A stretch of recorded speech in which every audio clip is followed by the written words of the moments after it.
لله نحمده ونستعينه ونستغفره ونعوذ بالله من شرور أنفسنا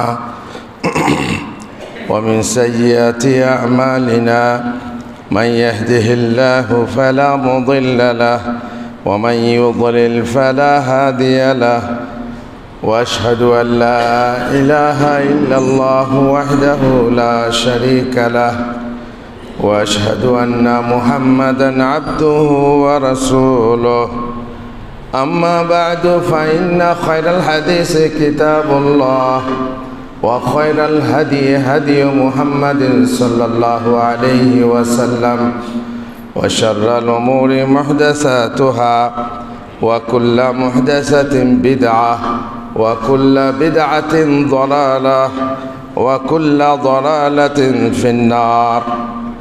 قال الله تعالى في كلامه المجيد: قد أفلح من تزكى وذكر اسم ربه فصلى।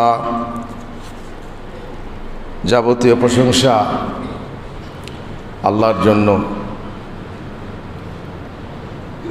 যিনি আমাদেরকে রমজান মাসের রোজা বড় শান্তির সাথে বড় আরামের সাথে পালন করার তৌফিক দান করেছেন। আর হয়তোবা দুটো কি তিনটে দিন বাকি, তার জন্য আল্লাহর কাছে লাখো শুকরিয়া জানাই। ফালিল্লাহিল হামদ। শত সহস্র দরুদ ও সালাম বর্ষিত হোক মুহাম্মদুর রাসূলুল্লাহ সাল্লাল্লাহু আলাইহি ওয়াসাল্লাম, যিনি আল্লাহর পক্ষ থেকেই প্রেরিত হয়েছিলেন এবং আল্লাহর নির্দেশে যা কিছু বলতেন তা বলতেন, আর তারই নির্দেশে যা কিছু করার করতেন। তিনি আমাদের ওপরে এই রোজার শেষে এক সা খাদ্য ফরজ করেছেন। ফাসাল্লাল্লাহু আলাইহি ওয়াসাল্লাম। আমরা জানি রোজার শেষে ফিতরা দিতে হয়, যাকে সাদাকাতুল ফিতর বা যাকাতুল ফিতর বলা হয়। এই ফিতর মানে হচ্ছে যে ভঙ্গ করা বা খুলে ফেলা বা উপবাস ভঙ্গ করা, রোজা ইফতারি করা। এখান থেকে ইফতারি, ফিতর থেকেই ইফতার, ইফতারি তার মানে রোজা ভঙ্গ। আমাদের এক মাসের রোজা শেষ হয়ে যাবে, ভঙ্গ হয়ে যাবে, বন্ধ হয়ে যাবে। এই সময়ে একটা যাকাত ফরজ করা হয়েছে। ফারাদা রাসূলুল্লাহ সাল্লাল্লাহু আলাইহি ওয়াসাল্লাম সাআ মিন তাআম। আল্লাহ রসুল সাল্লাল্লাহু আলাইহি ওয়াসাল্লাম নিজের তরফ থেকে ফরজ করতে পারেন না, নিজের পক্ষ থেকে নির্ধারণ করতে পারেন না। যত শরীয়ত আছে, ইন হুয়া ইল্লা ওয়াহয়ু ইউহা, আল্লাহর পক্ষ থেকে ওহির মাধ্যমে, ওহির যে 8টা প্রকার আছে, যে কোনো প্রকারের মাধ্যমে তিনি বিধান দিয়ে থাকেন এবং ওয়াজিব, ফরজ বা সুন্নত করে থাকেন। এর হুকুম হচ্ছে ওয়াজিব, দিতেই হবে। কেউ দেবো না বললে চলবে না, দিতেই হবে। আর কারণটা কি, কি কারণে দিতে হবে রোজার শেষে? দুটো কারণ বলা হয়েছে। একটা কারণ রোজাদারদের দুটো কারণ, আর যারা রোজা রাখেনি, শিশু যেমন, অসুস্থ যেমন, তাদের জন্য একটা কারণ। দুটো কারণ রোজাদারের জন্য।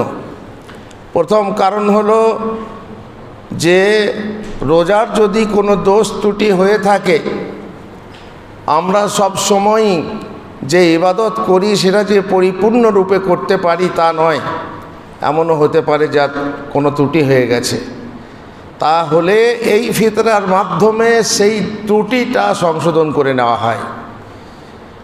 আমরা নামাজ পড়ি, নামাজের সালাম ফেরার পরেই আস্তাগফিরুল্লাহ আস্তাগফিরুল্লাহ আস্তাগফিরুল্লাহ পড়ি। কেন? এটা কি খারাপ কাজ করলাম যে আস্তাগফিরুল্লাহ করতে হবে? ইবাদত করলাম, ইবাদতের পরে ইস্তেগফার মানে হচ্ছে আল্লাহ জানি না তোমাকে যেভাবে তোমার ইবাদত করার দরকার ছিল করতে পারলাম কি না, যদি কোনো ভুল ত্রুটি হয়ে থাকে আস্তাগফিরুল্লাহ। এই জন্য ইস্তেগফার করতে হয়, ত্রুটি সংশোধন করে নেওয়ার জন্য ইস্তেগফার করতে হয়। রমজানের রোজা ফরজ, ঠিক মতো পালন করতে পারলাম কি না? রোজা তো রাখলাম, আমার পেট রোজা রেখেছে, আমার চোখ রোজা রেখেছিল কি না, আমার জবান রোজা রেখেছিল কি না, আমার হাত পা রোজা রেখেছিল কি না জানি না, লোকের গীবত থেকে বাঁচতে পেরেছিলাম কি না জানি না, হারাম খড়ি থেকে বাঁচতে পেরেছিলাম কি না জানি না, উপোস ছিলাম দিনের বেলাতে, এরকম বহু ত্রুটি থাকতে পারে, মিথ্যা কথা বলা ইত্যাদি ইত্যাদি। সেই ত্রুটির হয়তো বা আল্লাহ তাআলা সংশোধন করে দেবেন। আর দ্বিতীয় কারণ হচ্ছে যে মিসকিনদের জন্য ঈদের দিনে খুশির আগমন ঘটবে, তার জন্য অন্তত পক্ষে তাদের মনে এইটুকু ভরে দেওয়া যে আজকের দিনটা আমার খাবার আছে, আজকের দিনটা কমসে কম আমার খাবার আসবে। এই জন্য এই ফিতরা ওয়াজিব করা হয়েছে। তাহলে রোজাদারের জন্য দুটোই, কিন্তু যারা রোজা রাখেনি, রাখতে পারেনি, তাদের জন্য একটা কারণ, সেটা হচ্ছে কি যে মিসকিনদের সহযোগিতা করা হবে, তাদের ঈদের দিনে যেন খাবারের ব্যবস্থা হয়ে যায়। যারা ফকির, যারা ভিক্ষা করে বেড়ায়, যারা নিঃস্ব, যারা না চাইলে খেতে পাবে না, অন্ততপক্ষে তাদেরকে এই দিনে ছুটি দেওয়া হবে, তাদেরকে চাইতে হবে না। কার উপরে ওয়াজিব, কার তরফ থেকে দিতে হবে? বলছেন আলা কুল্লি গানিয়িন ওয়া ফাকির, সে ধনী হোক অথবা নিঃস্ব হোক, নিঃস্বকেও দিতে হবে, ফকির হলেও দিতে হবে। তো ফকির তো নিজে চেয়ে খায়, কোত্থেকে দেবে? ওর কাছে যে ফেতরা আসবে সেই ফেতরা থেকে তাকে ফেতরা দিতে হবে। প্রত্যেক মানুষকে ফেতরা দিতে, এ নয় যে আমার চাল নেই, আমার কাছে আসবে তো আমি আবার কী জন্য দেবো, না, তোমাকেও দিতে হবে, যাতে এই সহযোগিতা পরিপূর্ণতা লাভ করে। ফকিরকেও দিতে হবে। রোজা রেখেছে বা রাখতে পারেনি, ছোট বাচ্চা, তারও পক্ষ থেকে ফেতরা দিতে হবে, ছোট বড় সবারই পক্ষ থেকে। এমনকি বলা হয়েছে মায়ের পেটে যে বাচ্চা আছে সেই বাচ্চার পক্ষ থেকেও ফেতরা দেওয়া মুস্তাহাব। যদি জানতে পারি দুটো বাচ্চা আছে, তাহলে দুটো বাচ্চার পক্ষ থেকে ফেতরা দেওয়াটা মুস্তাহাব, জরুরি না। যার জন্ম হয়ে গেছে তার তরফ থেকে দেওয়া ওয়াজিব। ঈদের রাতের সূর্য ডোবার সামান্যক্ষণ পর যদি কেউ ইসলামে দীক্ষিত হয়, অথবা কোনো শিশু জন্মগ্রহণ করে, অথবা শেষ রমজানের সূর্য ডোবার সামান্যক্ষণ পূর্বে যদি কেউ মারা যায়, তাহলে উক্ত প্রকার লোকেদের উপর ফিতরা ওয়াজিব নয়, কারণ ওয়াজিবের সময় সে পায়নি। অবশ্য মায়ের গর্ভে বোনের তরফ থেকে বললাম যাকাত আদায় করে দেওয়া ওলামারা বলেছেন মুস্তাহাব। পক্ষান্তরে ওই দিনের সূর্য ডোবার সামান্যক্ষণ আগে যদি কেউ ইসলামে দীক্ষিত হয়, অথবা কোনো শিশু জন্মগ্রহণ করে, অথবা সূর্য ডোবার সামান্যক্ষণ পরে যদি কেউ মারা যায়, তাহলে উক্ত প্রকার মৃত ব্যক্তির পক্ষ থেকেও কি করতে হবে? ফিতরা ওয়াজিবভাবে আদায় করতে হবে।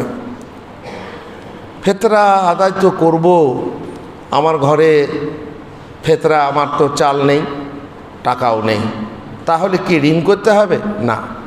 হ্যাঁ, যদি বেতন আসবে, মাসিক বেতন, এই মাস শেষ হলে এক সপ্তাহ পরে বেতনটা পাবো, তাহলে তুমি ঋণ করে ফিতরাটা দিতে পারো, কিন্তু জরুরি নয় যে ঋণ করে তোমাকে ফিতরা দিতে হবে। আর স্ত্রীর অলংকার বিক্রি করে ফিতরা দিতে হবে তাও নয়। তোমার যদি থাকে তো দাও, আর তোমার কাছে ফিতরা এলে তুমি সেই ফিতরা থেকে ফিতরা দাও। যদি কেউ বাড়িতে চাল আছে, খাদ্য আছে, কিন্তু একশা পরিমাণ নয়, একশা পরিমাণ, সেটা কখন কতটা বলছি, একশা পরিমাণ না হলেও যেটুকু আছে সেটুকুই দাও। দুটো আকিকায় দুটো ছাগল দিতে হয়, পারছি না, একটাই দাও। ফাত্তাকুল্লাহ মাস্তাতাতুম, আল্লাহকে যথাসাধ্য ভয় করো এবং একটাই তুমি আকিকা দাও। আর এক সা থেকে যদি কম হয়, যতটুকু চাল আছে তোমার ঘরে আল্লাহর রাস্তায় তাই দিয়ে দাও।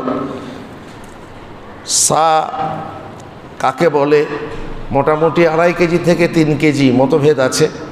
তো ওলামারা বলেছেন 3 কেজি দিয়ে দেওয়া ভালো, কিন্তু আমরা দেখেছি ওজনের মাধ্যমে চাল 2.5 কেজি ওজনও হয়েছে।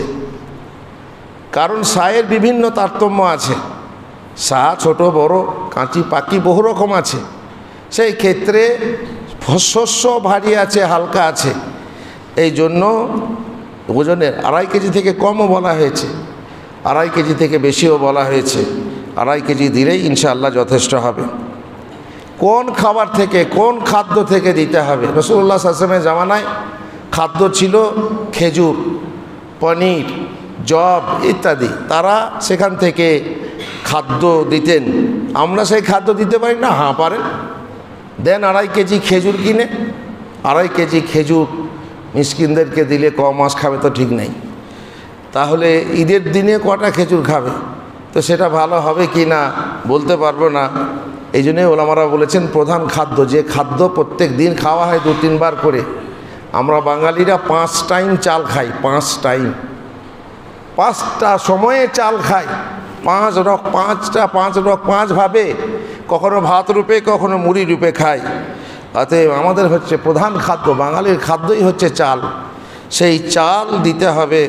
কোন ধরনের চাল থেকে দিতে হবে? মধ্যম ধরনের, না তুমি ইচ্ছাকৃতভাবে নিম্নমানের চাল যেগুলো ফ্রি পাওয়া যাচ্ছে সেগুলো দেবে। তুমি খেলে দেবে, তুমি ওইগুলো খাও, আমার নেই তো তুমি দেবে, কিন্তু তুমি সেই চাল যদি কিনে দাও তোমার জন্য বৈধ নয়। বরং মধ্যম ধরনের খাবার, তোমাকে উন্নত মানের দিতে হবে না, বিরিয়ানি চাল দিতে হবে না, ওই মিনিকেটের যেটা খুব হাই কোয়ালিটি না, দিতে হবে না, মধ্যম ধরনের খাদ্য দাও।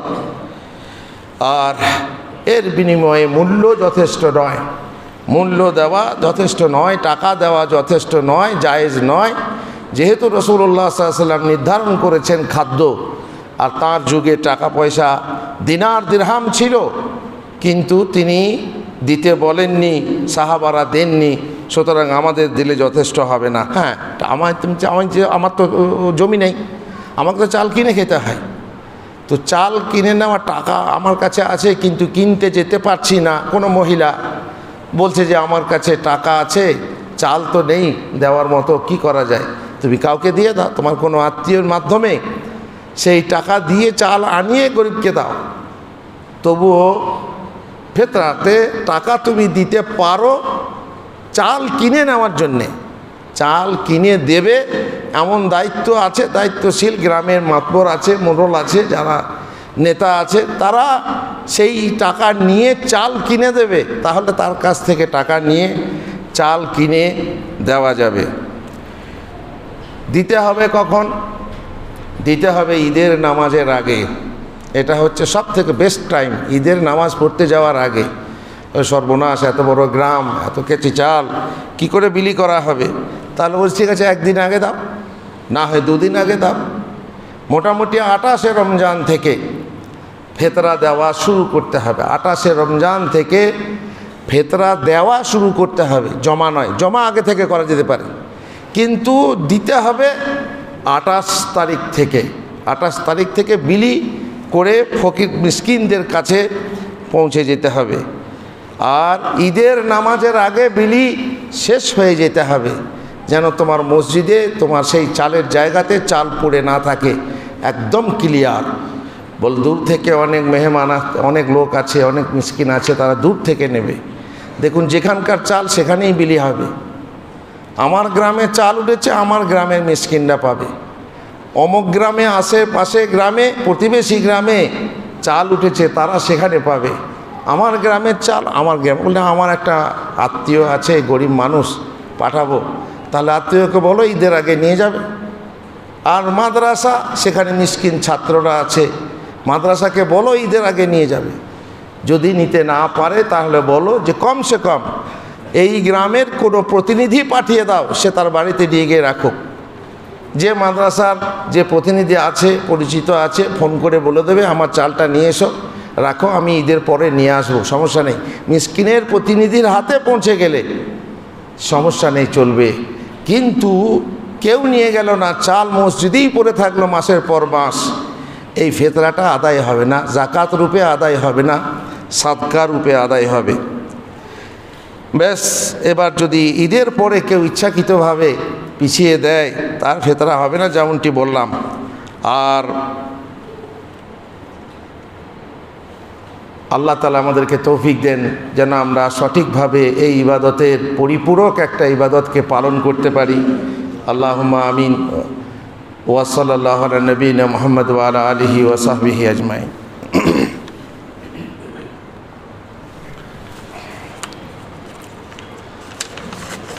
আলহামদুলিল্লাহি রাব্বিল আলামিন ওয়াসসালাতু ওয়াসসালামু আলা রাসূলিহিল কারীম ওয়া আলা আলিহি ওয়া সাহবিহি আজমাইন।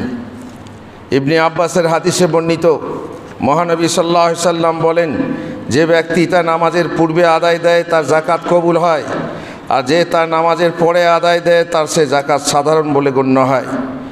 কোনো অসুবিধার জন্য নামাজের পর দিলে তার জাকাত কবুল হয়ে যাবে। দিতে পারেনি বেচারি কোনো, আমার একদিন হয়েছে, সৌদি আরবে মিসকিন, চশমা দিয়েও খুঁজে পাওয়া যায় না, কাকে দেবো কাকে দেবো কাকে দেবো, শেষকালে ঈদের পরে দিতে হয়েছে। তো হতেই পারে, যদি এরকম হয় অসুবিধার ক্ষেত্রে আল্লাহ কবুল করবেন। আমি চেষ্টা করে জামাত ধরার জন্য আসছি, পেলাম না জামাত, জামাতের সওয়াব পাবেন। তো এইভাবে আল্লাহ তাআলা আপনার সদকাও কবুল করে নেবেন।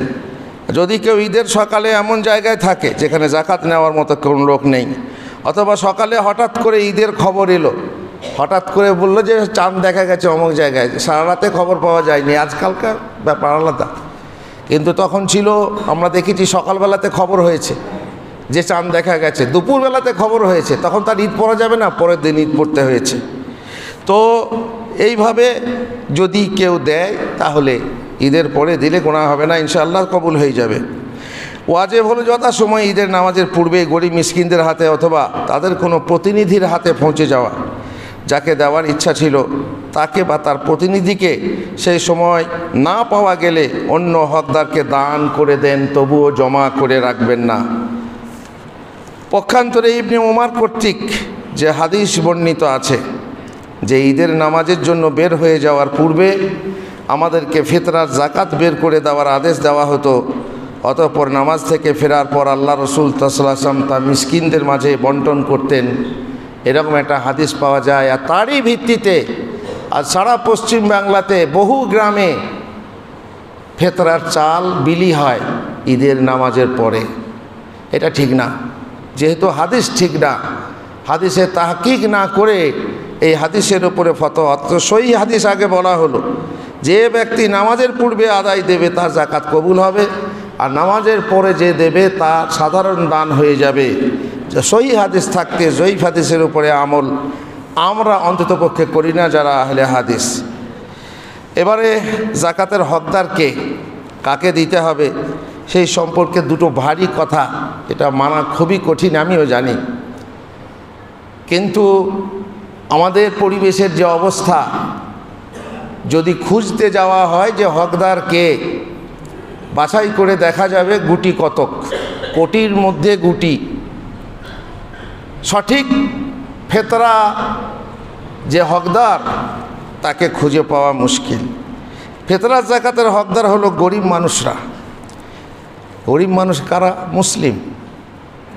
অমুসলিম গরিব হলে কি দেওয়া যাবে? এখন যদি কোনো অমুসলিম আসে, অমুসলিম গ্রাম থেকে যদি বলে আমাকে ভাই সাহায্য করো তোমাদের ফিতরা থেকে, তখন তাকে পকেট থেকে সাহায্য করতে হবে। এই আল্লাহর হক তাকে দিতে হবে যে আল্লাহর হক পালন করে, যে আল্লাহর দুশমন, যে আল্লাহর সঙ্গে শরিক করে, যে আল্লাহর ফরজ আদায় করে না, যে আল্লাহর হক আদায় করে না, সে আল্লাহর হক নেওয়ার অধিকারী হতে পারে না, হকদার হতে পারে না। এই জন্য মাথায় রাখতে হবে যে ফিতরা কাকে দিচ্ছি, জাকাত কাকে দিচ্ছি। অমুসলিমকে জাকাত, কাফেরকে জাকাত তখন দেওয়া জায়েজ হবে একটা অবস্থাতে, যখন আমি তার হৃদয় আকর্ষণ করব ইসলামের দিকে, যে হয়তোবা এ মুসলমান হয়ে যাবে, হয়তোবা এ নামাজি হয়ে যাবে, হয়তোবা এ শিরিক থেকে তওবা করবে, তখন দেওয়া যাবে, তার আগে নয়। জেনে শুনে কোনো কাফেরকে ফিতরার চাল, কোনো জাকাতের টাকা দেওয়া যাবে না।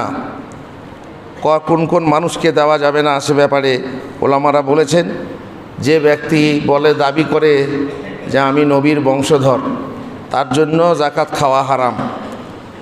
বড় লোক, জেনে শুনে বড় লোককে দেওয়া যাবে না। বড় লোক মানে সচ্ছল ব্যক্তি, যার চলে, যার জাকাত খাওয়া জায়েজ নয়, তার ফিতরা খাওয়া জায়েজ নয়। আর যদি জাকাত হয় বা ফিতরা হয়, কাফেরকে দেওয়া জায়েজ না। যে কোনো কাফের, এখন বলেন বেনামাজি কি কাফের, সেটা আপনি বলবেন। আপনি যদি মনে করেন বেনামাজি কাফের না, জুমা শুকুর আলী ভাই কাফের না, ঈদ আলী ভাই কাফের না, আপনি দেন। এবার যদি কেউ কাফের মনে করে যে বেনামাজি কাফের, জুমা পড়লেই সে মুসলমান হবে তা না, 5 ওয়াক্তের নামাজ পড়তে হবে। 5 ওয়াক্তের 1 ওয়াক্তে যদি কেউ না পড়ে তাহলে সে কাফের, এ ফতোয়া রয়েছে আমাদের কাছে। তাহলে তাকে ফিতরা দেওয়া যাবে না, তাকেও ফিতরা দেওয়া যাবে না। আপনি যদি বলেন না না না আমি ফতোয়া মানব না, অন্য আলেমরা বলেছেন যে কাফের নয়, শুকুর আলী ভাইও মুসলিম, তা খালাস, তো আপনার ফিতরা আপনি দিতে পারেন, অন্যকে দিতে বাধ্য করবেন না। আর যে ব্যক্তি ভরণ পোষণ আপনার ওপরে ফরজ, সেই ব্যক্তিকে আপনি আপনার ফিতরা দিতে পারেন না। আপনার ছেলে মাদ্রাসায় পড়ে অথবা আপনার ছেলে গরিব, তাকে আপনি ফিতরা দিতে পারেন না। কেন? আপনি যদি বড়লোক হন তো আপনি আপনার পকেট থেকে দিতে হবে। আপনি আপনার মা বাপকে ফিতরা দিতে পারেন না, যেহেতু তাদের ভরণ পোষণ আপনার জন্য ফরজ। আর যে ব্যক্তি সক্ষম, কর্মক্ষম, উপার্জনশীল, টাকা পয়সা কামিয়ে চলে, তার সংসার চলে, কোনো অভাব হয় না, সে ফিতরা খেতে পারে না। আর এমন মিসকিন মহিলা, যে কোনো পুরুষের স্ত্রী, যে পুরুষ বড়লোকের স্ত্রী গরিবের হালাতে থাকে, তাহলে তাকে ফিতরা দেওয়া যাবে না, কারণ তার স্বামী তার ভরণ পোষণ করে। এই যদি না করে তাহলে আলাদা কথা। স্বামী পরিত্যক্ত যদি হয় তাহলে তাকে দিতে হবে। এই রকমই বিধবা মা, অনেক বিধবা মা জাকাত খাচ্ছেন। ছেলেদের জন্য বড় লজ্জার কথা, ছেলে সচ্ছল, অনেকে বড়লোক, তাদের স্ট্যাটাস দেখে মনে হয় এরা তো জাকাত খাবে না, এদেরকে দিতে গেলে নেবে না, আর তার মাকে খাওয়াচ্ছে।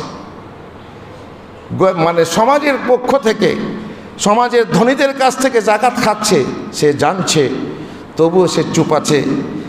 এইরকম মহিলাকে, যার উপায় আছে কিন্তু তাকে জাকাত দেওয়া যাবে না। এই ছিল মোটামুটি কয়েকটি কথা আজকের খুতবায়, যে ভারী, সত্যি ভারী, খুব কঠিন, এরকম বাছাই করে দেওয়া খুবই মুশকিল। তো আমি খালি মুশকিল নিয়ে আসারের কোনো রাস্তা বলতে পারি না, এটা আমার জন্য খুবই সত্যিই লজ্জার কথা। কিন্তু আমাদেরকে বলতে হবে, সমাজ সংশোধন করো, নিজেদেরকে সংশোধন করো, সঠিকভাবে সমাজ প্রতিষ্ঠা করো, আর সঠিকভাবে আল্লাহর হক বন্টন করো। খবরদার, বারবার বলছি, তাকে হক দিও না যে আল্লাহর হক আদায় করে না, তার আল্লাহর হকে তার কোনো হক নেই। আর একটা ফিতরা কয়েকটা মিসকিনকে দেওয়া যাবে, আবার কয়েকটা ফিতরা একটা মিসকিনকে দেওয়া যাবে। যেমন আমাদের মাশাআল্লাহ জমা পদ্ধতি খুব ভালো। এতে কি হয়, গরিবরা ঠিকমতো পায়। আর না হয় যদি সবাই নিজে নিজে দেয়, তাহলে এমন হবে যে দেখা গেল একটা গরিব অনেক পেয়ে গেছে, আর একটা গরিব হয়তো কিছুই পায়নি।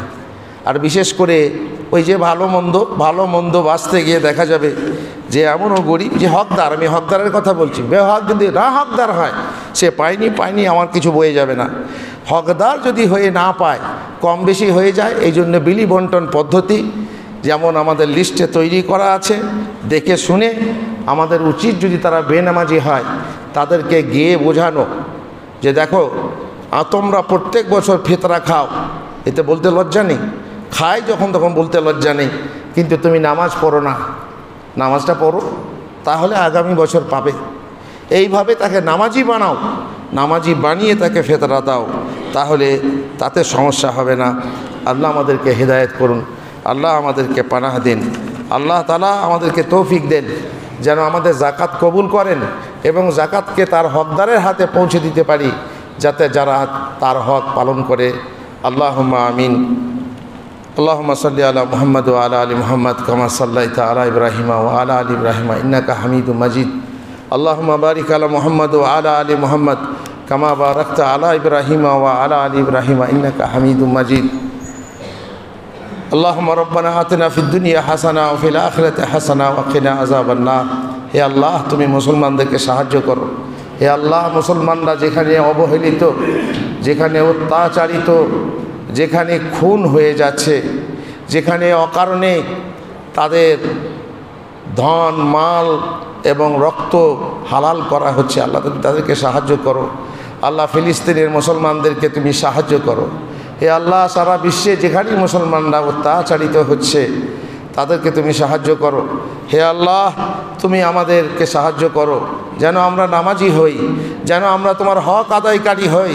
হে আল্লাহ, যেন আমরা তোমার ফরজ আদায়কারী হই। হে আল্লাহ, আমাদের যারা উপার্জনশীল তাদের উপার্জনে বরকত দাও। মাশাআল্লাহ, রমজান মাসে যে ছেলেরা উপার্জন করে এসে দান খয়রাত করছে, কেউ চা খাওয়াচ্ছে, কেউ অপরকে দান করছে, কেউ আরও কিছু, মাশাআল্লাহ, এটা প্রশংসনীয়। আর এটাই হওয়া উচিত যে বিশেষ করে রমজান মাসে সবাই হাত খুলে দাও, হাত উন্মুক্ত করো এবং গরিবদেরকে সাহায্য করো। সর্বতোভাবে সবাই পরস্পর সহযোগিতা করবে, তবেই না হবে। আল্লাহ তাআলা তুমি তৌফিক দাও, এদের হালাল কামাইয়ে বরকত দাও। হে আল্লাহ, তুমি ঋণগ্রস্তকে ঋণমুক্ত হওয়ার তৌফিক দাও। হে আল্লাহ, তুমি রোগগ্রস্তকে রোগমুক্ত হওয়ার তৌফিক দাও, তাকে রোগমুক্ত করো। আল্লাহুম্মা আমিন। ওয়া সাল্লাল্লাহু আলা নবিয়িনা মুহাম্মদ ওয়া আলা আলিহি ওয়া সাহবিহি আজমাইন।